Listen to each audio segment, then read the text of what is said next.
In this video, I'm going to be going over every single thing in the new Summer Festival exchanges and what is actually worth exchanging for in NBA 2K25 Myteam. I'll be talking about G.O.A.T Karim, obviously all the way down to like the Hall of Fame badge pack, which I think is the lowest thing that you can earn, or like the diamond cards. So I'll be talking about every single thing in this exchange, whether it's the 100 overalls, the dark matters, every single pack, duo. I'll be talking about if I think it's actually worth for you guys to exchange, and I'll talk more about why I do think something's worth it or maybe not worth it as well. So first, let me know in the comment section down below, what cards or what exchanges are you guys currently working on grinding for? What have you already exchanged for in the exchanges? Have you guys got a player? Have you guys got a pack? Let me know what you guys think down below. But talking about G.O.A.T Karim, obviously this card is not worth exchanging for. I mean, if you're somehow able to get this card, obviously yes, he's really good, but he's not worth it. He's 33 G.O.A.T pieces, and I will say, if you are somebody that spends a lot of money on this game, and let's say you are going for G.O.A.T Karim, I think it's so much more worth it to get this Invincible Bob Pettit. Bob Pettit is maybe not as good of a card as Karim, but for the amount of less pieces, like for example, 33 G.O.A.T pieces is 66 Invincible pieces, so you'd be able to get Bob Pettit almost 3 times over. You know, obviously you wouldn't get him 3 times, but I'm just saying you'd be able to get Bob Pettit, Ron Artest, and probably also like Jermaine O'Neal for the same price as getting Karim. Yes, he's really good. Yes, he's one of the best cards in this game, but if you are somebody that's going to spend a lot of money, I would recommend going for Bob Pettit. Bob Pettit is worth it in my opinion for the people that want to spend a lot of money on this game. Yes, is he really expensive to get? Is he not available, no money spent? 100% yes. You cannot get this card just by grinding the game, but I'm saying if you want to spend money on this game and if there's a card you want to grind for, the card in my opinion would be this Invincible Bob Pettit. He is seriously one of the best small forwards in this entire game.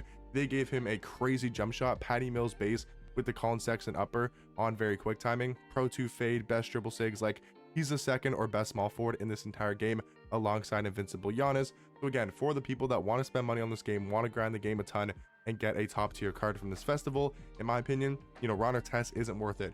Karim isn't worth it, but the card that would be worth it is getting this Invincible Bob Pettit. Now to talk about this 100 overall pack, I know it does look enticing. It's only 3 G.O.A.T pieces to get a 100 overall pack, but what I will say is if you exchange each G.O.A.T piece down, it's 150,000 MT. You guys will probably already seen the video by the time I'm posting this one of how to actually do that and how to make 150k per G.O.A.T piece. So you guys have to count, you know, take into account that this 100 overall pack is 450k.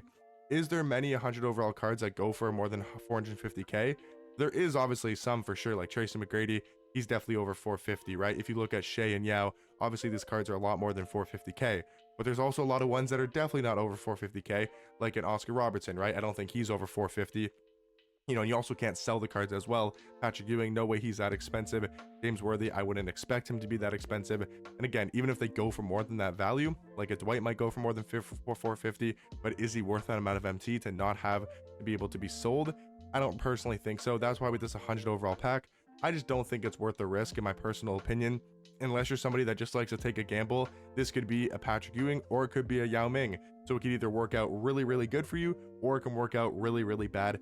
So it just comes down to, I guess, you're wanting to risk. You know, do you want to risk it? Do you not want to risk it? It's up to you guys. In my opinion, I don't think it's personally worth it. Now, I would not do this exchange. 3 invincible pieces is not worth 100 overall Clyde Drexler. I would stay away from that.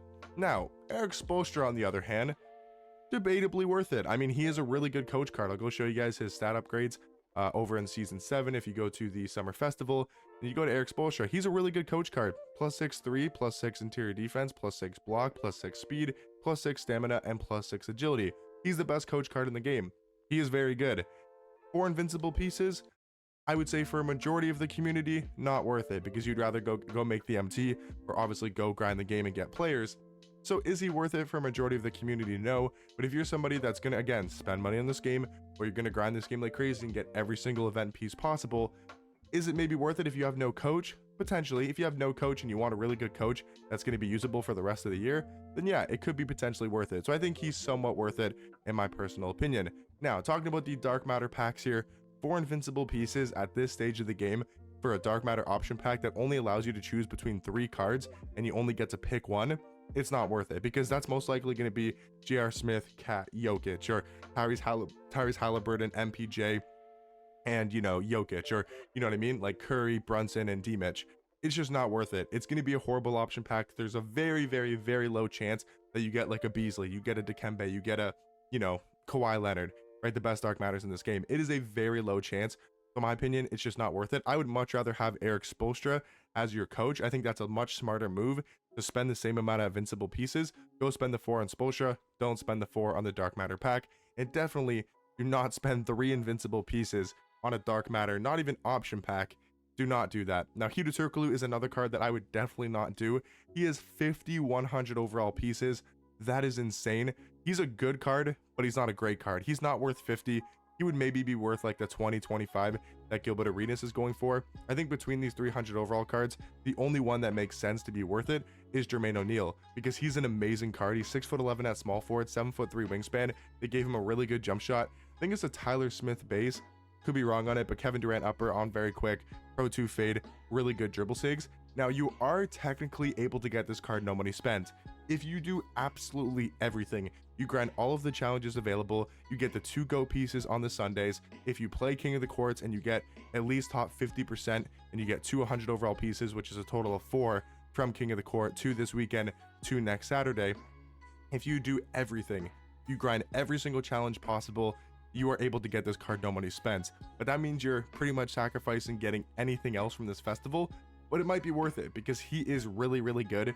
He's a 6'11" small forward. He's crazy offensively, really good defensive card. And he's a card that if you're somebody like a no money spend squad or don't have a ridiculously good team, he can play on your lineup for the rest of the year. He is that good at the small forward position. So I do think out of the 100 overalls, he is definitely worth it to do. This dark matter pack is 10 100 overalls. Just don't do it. I mean, half of Gilbert Arenas, a third of Jermaine O'Neal. It's not worth it for a dark matter pack. Again, don't do this dark matter pack. 8 dark matter or 800 overalls is just not worth it. Now, talking about the dark matters, I think the 2 in the middle are somewhat worth it. Dark matter DeAndre Ayton and dark matter Jared Wallace. I would say Ayton's probably the best dark matter here by far and the most worth it in my opinion. I would say Ayton 1, Jared Wallace 2, Michael Finley 3, and Baron Davis 4 if I had to kind of rank the cards on their worth. So if you can get the 20 dark matter pieces, or if you want to spend 20 dark matter pieces, I would pick Ayton number 1, Jared Wallace number 2, Michael Finley number 3, and Baron Davis number 4. Talking about these duos, I just don't think they're worth it. Just go buy the cards on the auction house. They go for like 3,000 MT. It's just not worth it in my personal opinion. Now, talking about the premium option pack, I don't think any of these packs are necessarily worth it. Don't do any of these 97s. Just not worth it for a Galaxy Opal at this time of the year. I mean, like 5 dark matter pieces. That is what, 1/4 of a Jared Wallace or a DeAndre Ayton for a Galaxy Opal. That's most likely not going to be usable. The only good Galaxy Opal you could realistically pull is a Wemby, maybe a LeBron, maybe a Giannis type of card. And then now talking about the Galaxy Opal players, Tyron Thomas, 100% worth it. He is so good at the small forward position. You might think 50 Galaxy Opal pieces is a ton.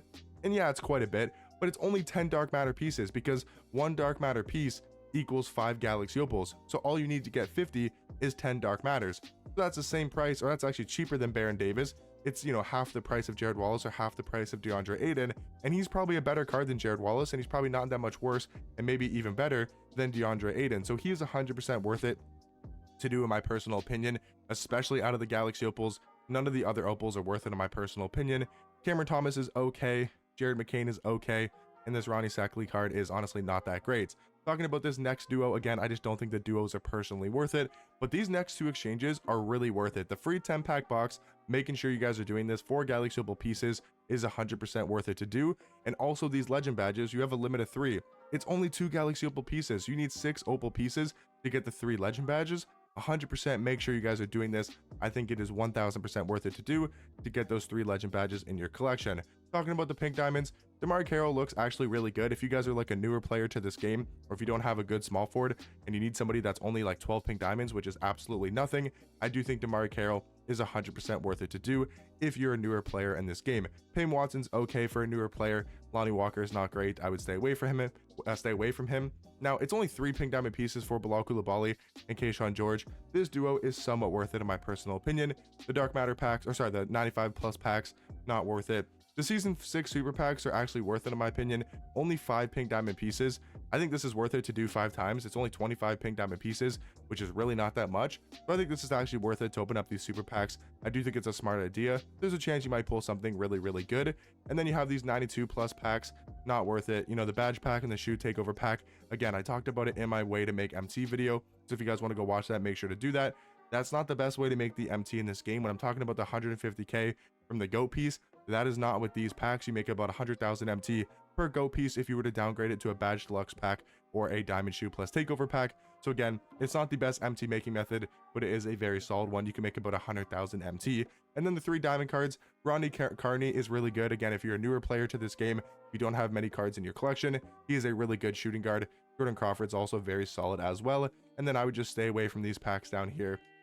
I mean, maybe if you wanted to do the Hall of Fame badge, it's only 10 diamond pieces. You could get a couple Hall of Fames. It might be worth it to do, but that's going to be me going over every single new summer festival exchanges and talking about which ones I do think are personally worth it. So let me know, like I said at the start of the video, what exchanges are you guys currently working on towards? Are you guys going after Jermaine O'Neal, no money spent? Are you guys trying to get DeAndre Ayton? Are you opening up any of the packs? Are you opening up your free 10-pack box? Let me know down below. And is anybody going for Karim, Bob Pettit, or Ron Artest? Let me know down below, and I'll catch you guys in the next one. Peace.